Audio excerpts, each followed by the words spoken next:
Now we're joined by ABC News contributor John Cohen. He's a former senior official at DHS in Republican and Democratic administrations and a former police trainer.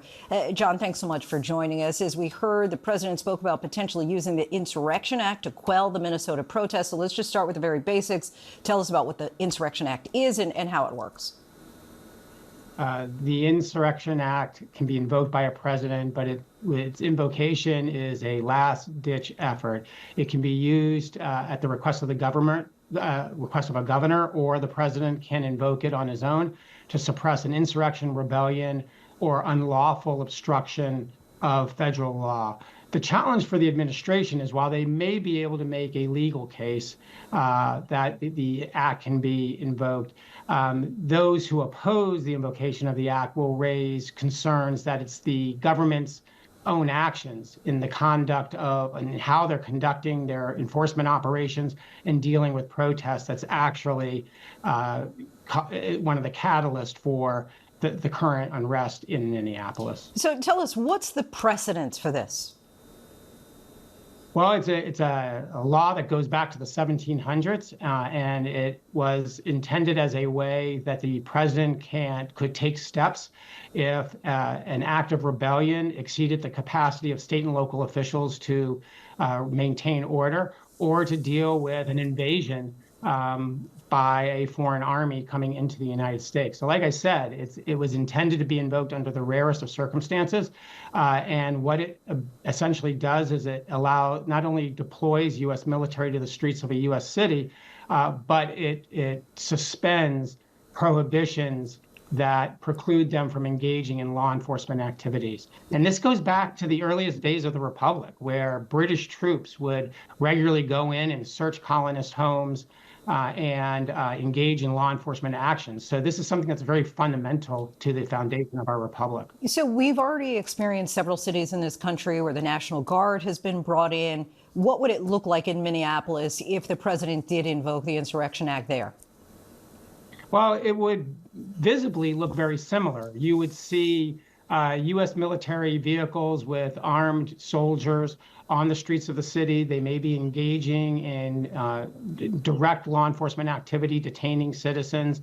But you're asking the right question, because while the president may have legal authorities to invoke the Insurrection Act, the question is, what's the purpose? In the current environment, as a law enforcement professional, I doubt that sending armed military who have very little experience in handling crowd control activities and whose primary job is to locate the enemy, engage the enemy, and kill the enemy, whether that's the skill sets you need on the streets to deal with demonstrations and protests that are becoming increasingly destructive and violent. What should be happening is state and local law enforcement and the feds should be working together to deal with the immigration enforcement activities and the increased protests. So we're looking at images in the split screen here of the smoke and of officers versus protesters in the streets. What kind of impact do you think bringing troops would have on this current situation? I think it would probably make the situation worse. I mean, part of my concern and the concern of law enforcement professionals is that you watch these videos depicting ICE and Border Patrol personnel, in groups running up to cars, screaming and yelling and swearing and dragging people out of cars. As you watch videos such as the one earlier where they are walking up to people randomly and asking where they were born and for their identification. When you see Border Patrol or ICE officers yelling, screaming, swearing, pushing, kicking, or pushing down individuals who are in public areas, photographing them, when you see, people in motor vehicles who may be blocking traffic, which, by the way, isn't a federal offense,